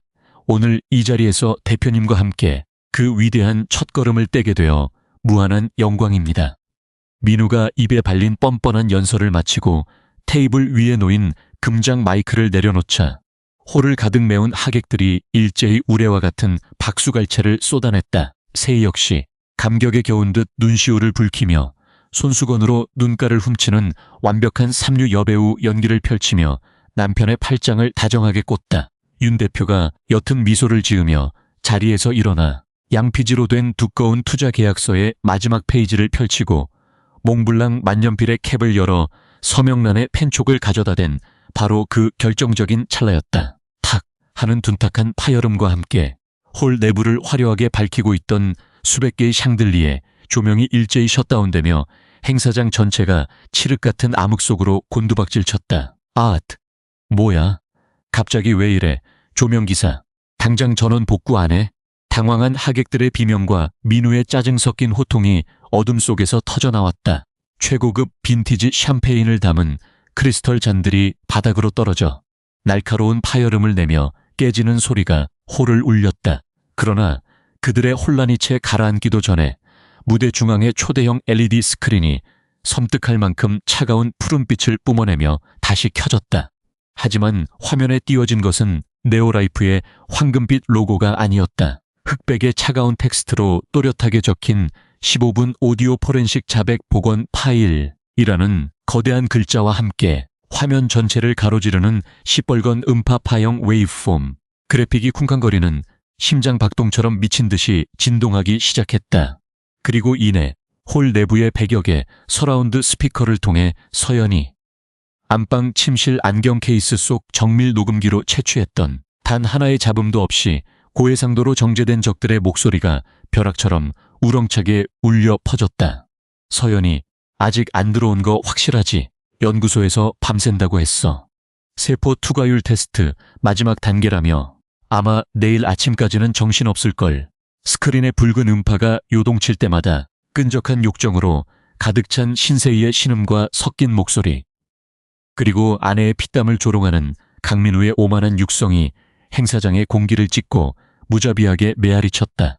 수백 명의 하객과 주주들은 일순간 찬물을 뒤집어 쓴 듯 입을 떡 벌린 채 그 자리에 얼어붙었다. 웅성거리던 소음은 순식간에 증발했고 오직 스피커에서 뿜어져 나오는 추악한 진실만이 거대한 공간을 완벽하게 압도했다. 단상 위의 두 사람은 마치 벼락을 맞은 사람처럼 눈을 부릅뜬 채 혈색이 완전히 빠져나가 시체처럼 하얗게 질린 얼굴로 허공을 응시했다. 민우의 손에 들려있던 마이크가 대리석 바닥으로 둔탁하게 떨어져 나뒹굴었다. 우서연이 혼자 개발한 원천기술 특허 페이퍼 컴퍼니를 통해 교묘하게 내 쪽으로 완벽하게 돌려놨지. 껍데기만 남은 아내 이름 대신 전 세계적인 실시권 수익은 전부 우리가 독점하게 될 거야. 그럼 본처는 어떻게 처리할 거야? 위자료 챙겨주고 깔끔하게 이혼해줄 건 아니지. 오디오는 한치의 자비도 없이 그들의 비열한 이면 계약과 특허 절도, 사실을 군중의 고막에 적나라하게 때려 박았다. 가장 치명적인 타격은 그 다음이었다. 서연이 의도적으로 볼륨을 20% 더 증폭시킨 마지막 자백 구간이 날카로운 쇳소리와 함께 흘러나왔다. 당분간은 약물로 완전히 통제해야지. 내가 매일 먹이는 비타민 음료에 신경안정제 농도를 조금씩 올리고 있어. 조만간 약물 부작용으로 통제불능의 편집증 판정을 받게 될 거야. 법적으로 정신병원, 강제 입원 절차를 밟고 폐쇄병동에 갇혀 서서히 미쳐가게 만들면 완벽해. 그 끔찍한 살인적 가스라이팅과 특수상의 모의가 낱낱이 폭로되는 순간 객석 맨 앞줄에 대기하고 있던 200여 명의 전문 기자들의 카메라 플래시가 미친 듯이 터지기 시작했다. 번쩍이는 수천 번의 백색 섬광이 단상 위에서 사시나무 떨듯 공포에 질린 두 사람의 일그러진 얼굴을 무자비하게 난도질했다. 오전 9시에 서연이 전송했던 고발 문서의 내용이 눈앞의 스피커를 통해 완벽한 교차 검증으로 입증되자 기자들은 먹잇감을 발견한 맹수처럼 앞다투어 단상으로 돌진하며 악을 쓰듯 소리쳤다. 강민우 대표, 아내의 특허를 무단 도용하고 약물로 살해하려 한 것이 사실입니까? 신세희 이사, 이중 계약서와 버진아일랜드 페이퍼 컴퍼니 계좌에 대해 해명하십시오. 질문이 빗발치고 마이크가 무대를 찌르는 가운데 펜을 들고 있던 윤준서 대표의 얼굴은 무서울 정도로 차갑게 굳어 있었다. 그는 들고 있던 만년필을 계약서 위로 신경질적으로 내동댕이 쳤다. 검은 잉크가 사기극으로 얼룩진 양피지 위로 더럽게 번져나갔다. 강민우 씨, 당신들의 그 알량한 세포 재생 기술, 그건 당신들 머리에서 나온 게 아니라 병들어 누워있다는 아내분의 피와 땀이었군요. 혁신과 진실? 역겨워서 더 이상 들어줄 수가 없군요. 내 500억이 당신 같은 파렴치한 살인 미수범들의 도피자금 세탁소가 될 뻔했다니 끔찍합니다. 이 시간부로 네오라이프와의 모든 투자 논의는 전면 백지화합니다. 법무팀을 통해 투자 사기 미수로 즉각 고발 조치할 테니 사법부에서 봅시다. 윤 대표는 경멸이 가득 찬 눈빛으로 두 사람을 쓸어내린 뒤 수행원들을 대동하고 차갑게 뒤돌아 단상을 내려갔다. 가장 거대하고 든든한 동아줄이라 믿었던 글로벌 투자사가 자리를 박차고 나가자 500억 원의 허상에 취해 있던 민우의 눈동자에 걷잡을 수 없는 극도의 패닉과 광기가 밀려왔다. 그는 덜덜 떨리는 손으로 바닥에 떨어진 마이크를 주워들고 짐승처럼 비명을 질렀다. 아닙니다. 윤 대표님, 제발 멈춰주십시오. 저건 조작된 겁니다. 악의적인 세력이 딥페이크로 위조한 가짜 음성입니다. 당장 스피커 꺼, 시스템 실놈들 다 죽여버리기 전에 당장 스위치 내리라고. 하지만 그의 찌질하고 앙상한 절규는 끊임없이 터지는 기자들의 셔터 소리와 스피커에서 반복 재생되는 그들 자신의 추악한 불륜소음에 파묻혀 허공으로 흩어질 뿐이었다. 스크린 위로는 이제 오디오 파형을 넘어 서연이 모바일 포렌식 단말기로 복구해낸 18개의 차명 계좌 송금 내역과 조작된 위임장, 그리고 신경안정제, 공식 감정서, 원본 스캔본이 차례대로 거대하게 슬라이드 쇼처럼 넘어갔다. 서명 위조 증거와 화학 성분 수치 앞에서의 얕은 변명은 그저 미천한 발악에 불과했다. 제어실의 통유리창 너머로 이 처참하고 완벽한 지옥도를 굽어보며 우서연은 가죽 의자에 깊숙이 몸을 기댄 채 서늘한 미소를 머금었다. 스스로 함정을 파고 스스로 그 함정에 빠지신 겁니다. 대표님, 모든 것이 끝났다. 오직 서연만이 느낄 수 있는 조용하고 묵직한 사이다 같은 카타르시스가 그녀의 핏줄을 타고 흐르고 있었다. 거짓과 기만으로 쌓아올린 견고한 자본의 성벽이 단 하나의 완벽한 포렌식 파일 앞에서 형체도 없이 산산조각 나는 그 숭고한 붕괴의 순간, 바로 그때 통제불능의 공포와 수치심에 질려 무대 위를 배회하던 신세희가 갑자기 악에 바친 비명을 지르며 강민우의 멱살을 거칠게 움켜쥐었다. 이 미친 자식아, 내가 완벽하게 다 끝냈다고 했잖아. 저 맹추 같은 여자가 눈치챈 거 하나도 없다며, 특허 훔친 거며 이면 계약서며 다 내가 혼자 꾸민 짓이잖아. 기자님들, 난 아무것도 몰라요. 저 남자가 다 시켜서 자기 아내한테 마약 먹인 거라고요. 세희는 쏟아지는 플래시를 향해 미친 듯이 울부짖으며 자신의 죄를 덮기 위해 15년을 헌신한 친구의 남편을 잔혹하게 쥐어뜯기 시작했다. 민우 역시 분노에 차 그녀의 뺨을 거칠게 후려치며 소리쳤다. 화려했던 순백의 드레스가 갈기갈기 구겨지고 수억 원짜리 다이아몬드 목걸이가 끊어져 대리석 바닥으로 후두둑 떨어지며 나뒹굴었다. 상류층의 우아한 가면이 벗겨진 자리에 남은 것은 배신의 끝에서 서로를 물어뜯고 책임을 전가하는 두 마리 쥐새끼들의 추악한 난투극뿐이었다. 서연은 그 참담한 꼴을 보며 조용히 방송 시스템의 마이크 전원을 켰다. 그녀의 차갑고 정중한 뼈가 굵게 담긴 묵직한 음성이 100개의 스피커를 타고 컨벤션 홀 전체를 얼어붙게 만들었다. 더러운 건 그 끊어진 목걸이가 아니라 15년의 우정과 사랑을 탐욕에 팔아치운 당신들의 이름입니다. 오늘 이 화려한 식장에서 영원히 지워질 이름은 제 특허가 아니라 당신들의 그 역겨운 거짓말입니다. 서연의 단호한 선고가 장례를 완벽하게 압도하는 순간 굳게 닫혀있던 컨벤션 홀의 거대한 메인 정문이 양쪽으로 굉음을 내며 활짝 열렸다. 그리고 번쩍이는 카메라 플래시 사이를 가르며 짙은 남색 점퍼를 입고 날카로운 눈빛을 번뜩이는 정태훈 수사관과 10수명의 특별사법 경찰관들이 무서운 기세로 무대를 향해 들이닥쳤다. 그들의 억센 손에는 법원에서 갓 발부된 압수수색 체포영장과 함께 범죄자들의 손목을 옥계의 차가운 철제, 수갑이 짤랑거리며 서늘한 경고음을 내고 있었다. 무대는 이제 두 배신자를 영원히 묻어버릴 완벽한 사회적 무덤으로 변모해 있었다. 단상 위를 장악했던 화려한 위선의 막이 갈기갈기 찢겨나간 자리에는 오직 짐승들의 처절한 비명과 서로를 향한 저주만이 참혹하게 나뒹굴고 있었다. 500억 원이라는 천문학적인 투자금을 미끼로 세상을 다 가졌다고 믿었던 강민우와 신세희의 눈동자는 이제 걷잡을 수 없는 극도의 공포와 짐승적인 생존 본능으로 미친 듯이 번들거리고 있었다. 자신들을 완벽한 상류층으로 만들어줄 유일하고도 거대한 동아줄이었던 글로벌 투자사 윤준서 대표가 가장 끔찍한 경멸의 시선을 남긴 채 뒤도 돌아보지 않고 컨벤션 홀을 빠져나가자 무대 위에 남겨진 두 사람의 얄팍하고 가증스러운 연대는 그 즉시 가장 추악한 형태의 배신으로 돌변했다.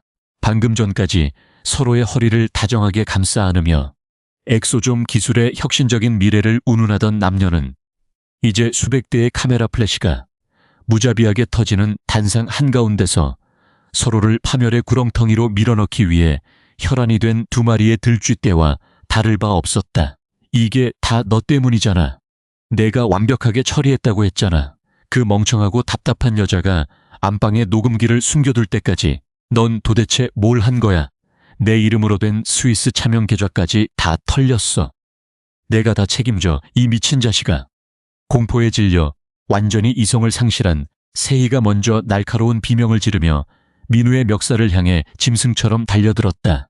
그녀의 길고 화려하게 세팅된 인조 네일이 민우의 값비싼 톰포드 수트깃을 거칠게 움켜쥐었고 그 과정에서 날카로운 손톱이 사내의 목덜미를 깊게 핥히며 시뻘건 핏자국을 길게 남겼다.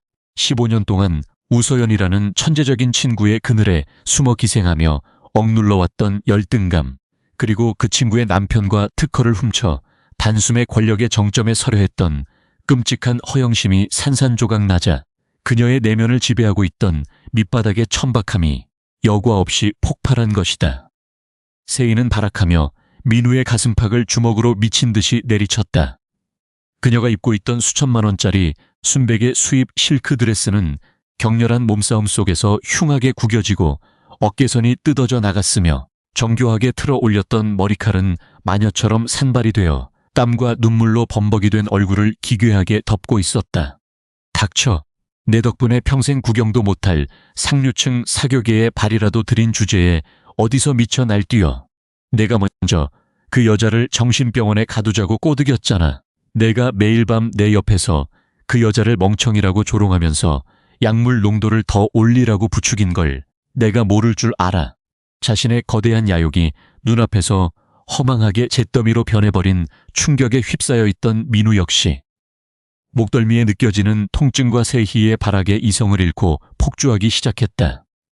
그는 자신을 물어뜯으려는 여자의 머리채를 두 손으로 거칠게 휘어잡고는 그대로 힘을 실어 그녀의 뺨을 무자비하게 후려쳤다. 짝 하는 섬뜩하고 파괴적인 마찰음이 스피커에서 흘러나오는 불륜 자백 오디오의 소음을 뚫고 식장 전체에 날카롭게 울려 퍼졌다. 강력한 충격에 고개가 돌아간 세희는 비틀거리며 대리석 단상 위로 비참하게 쓰러졌다. 그 충격으로 그녀의 가녀린 목을 감싸고 있던 수억 원대의 다이아몬드 넥클리스가 툭 하고 끊어지며 수십 알의 보석들이 차가운 바닥 위로 후두둑 소리를 내며 사방으로 흩어졌다. 그것은 그들이 훔친 권력과 탐욕이 얼마나 산산조각 나기 쉬운 가짜였는지를 보여주는 가장 완벽하고도 참담한 시각적 은유였다. 무대 아래에서 이 끔찍한 막장극을 지켜보던 500여 명의 뷰티 업계 관계자들과 하객들은 경악을 금치 못하며 뒷걸음질을 쳤다. 누군가는 역겨운 오물을 본 것처럼 구역질이 난다는 듯 입을 틀어막았고 기자들은 이 전무후무한 대기업 사기극과 치정 폭력 사태를 당장 내일 아침에 일면 헤드라인으로 장식하기 위해 미친 듯이 셔터를 눌러댔다. 번쩍이는 수천 번의 백색 섬광이 단상 위에서 서로의 밑바닥을 파헤치며 짐승처럼 뒹구는 두 사람의 일그러진 얼굴을 무자비하게 난도질했다. 그들은 자신들의 가장 추악한 본성이 전국의 언론사 생중계 카메라를 통해 실시간으로 송출되고 있다는 사실조차 인지하지 못한 채 오직 상대방에게 모든 범죄의 혐의를 뒤집어 씌우기 위해 거품을 물고 발악하고 있었다. 그곳에는 일말의 죄책감도 인간으로서의 최소한의 존엄도 남아있지 않았다. 이미 거대한 메인 정문을 통해 식장 내부로 거침없이 진입해 들어오던 정태훈 수사관과 10수명의 특별 사법 경찰관들이 혼비백산하여 갈라지는 하객들 사이를 뚫고 마침내 무대 위를 가차없이 에워쌌다. 얼음장 같은 기세로 포위망을 좁혀 들어가는 그들의 짙은 남색 점퍼가 화려한 식장의 샹들리에 불빛과 극명한 대비를 이루며 묵직하고 서늘한 사법적 공포를 자아냈다. 전원 움직이지 마. 그 자리에서 동작 그만.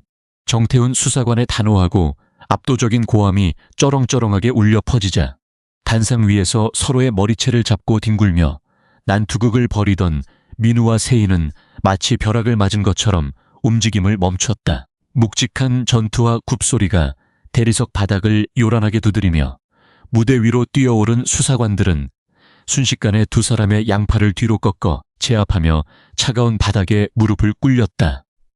바닥에 얼굴이 무참하게 짓눌린 민우는 마른 침을 삼키며 헐떡거렸고 짐승처럼 발버둥을 쳤지만 특수훈련을 받은 건장한 수사관들의 악력을 이겨낼 수는 없었다. 정 수사관은 품에서 법원이 갑발부한 체포영장과 압수수색 영장을 꺼내어 두 사람의 흔들리는 눈앞에 차갑게 들이밀었다. 강민우, 신세희, 당신들을 특정경제범죄 가중처벌 등에 관한 법률 위반, 회사 기밀 유출 및 배임, 부정경쟁방지 및 영업비밀 보호에 관한 법률 위반 혐의로 긴급 체포한다. 또한 우서연 씨에 대한 향정신성 의약품 불법 투여를 통한 특수상해 미수 혐의도 포함되어 있다. 수사관의 입에서 건조하게 흘러나오는 죄목들은 하나같이 최소 징역 10년 이상을 보장하는 무거운 형벌의 이름들이었다.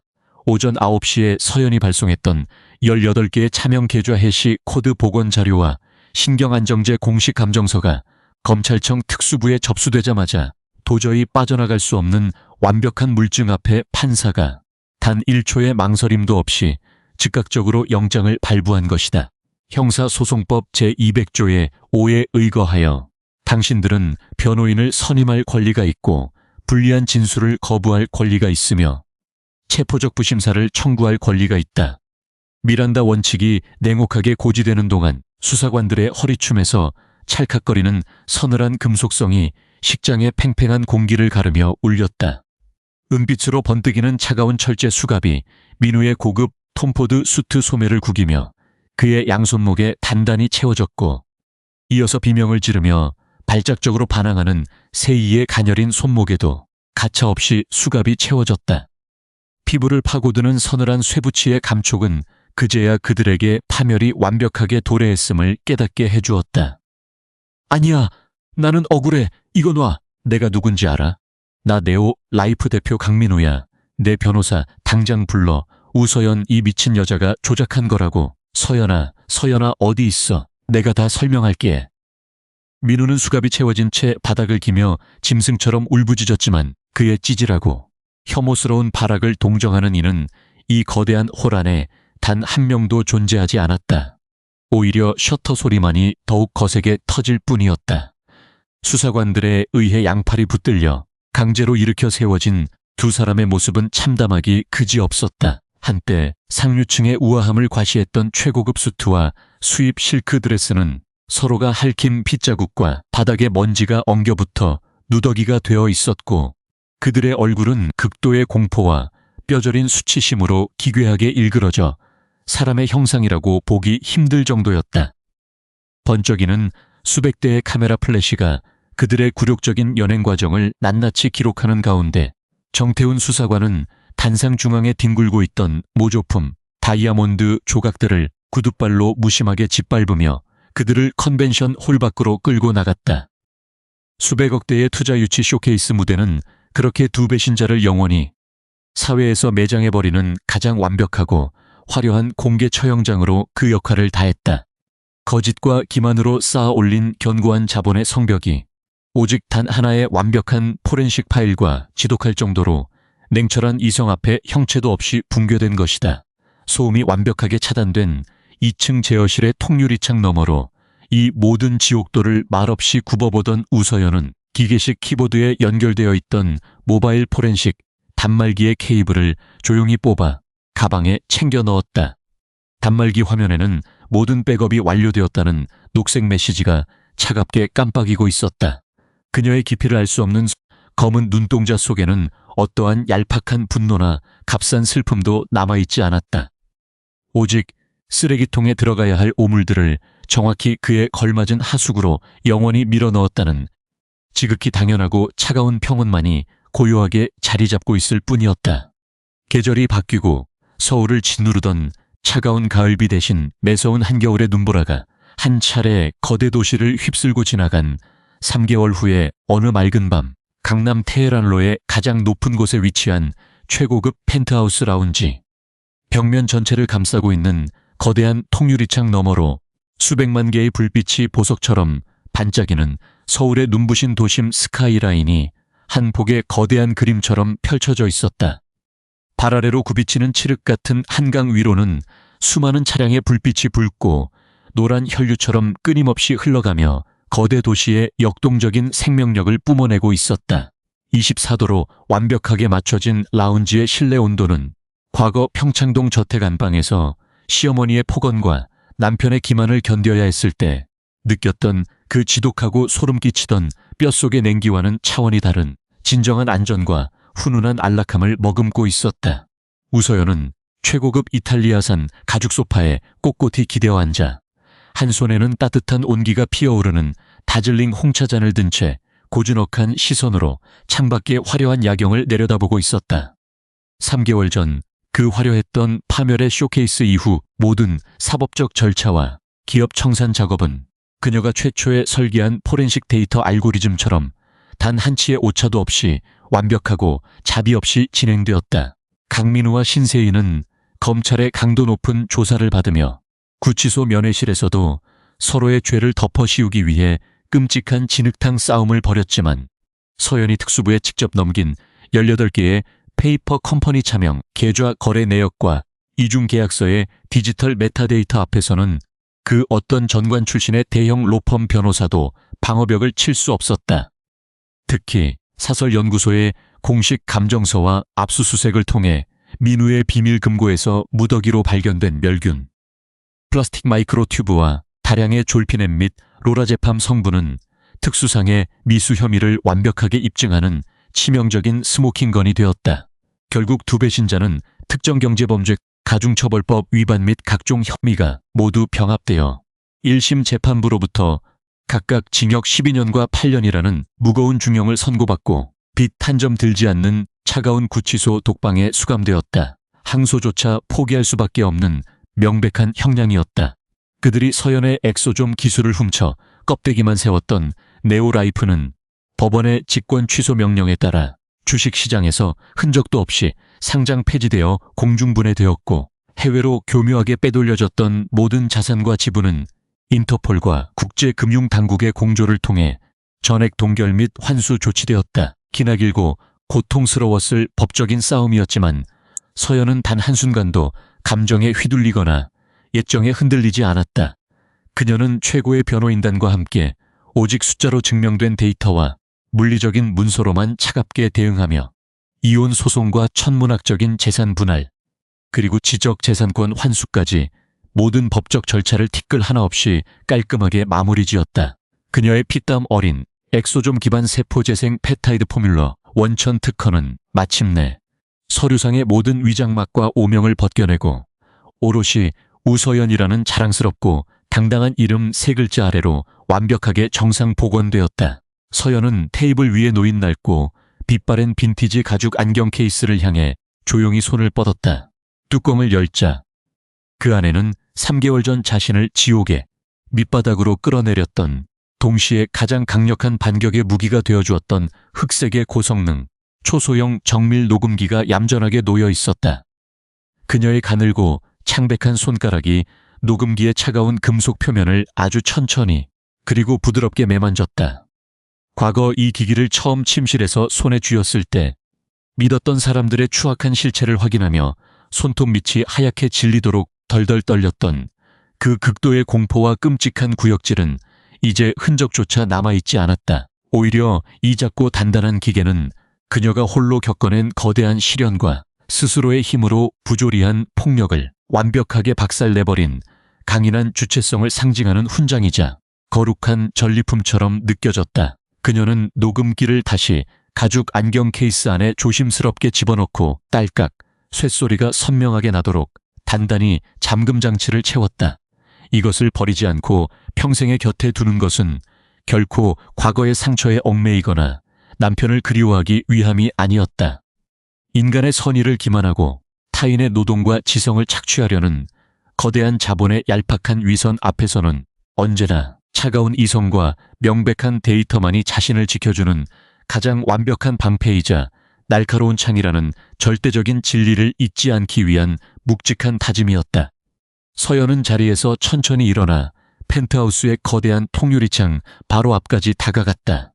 차가운 유리에 손바닥을 대자 도시의 화려한 야경이 그녀의 맑고 깊은 눈동자 속에 온전히 투영되어 눈부시게 반짝였다. 15년의 거짓된 우정과 기만으로 점철된 사랑이라는 이름의 무거운 족쇄는 완벽하고도 흔적 없이 끊어졌다.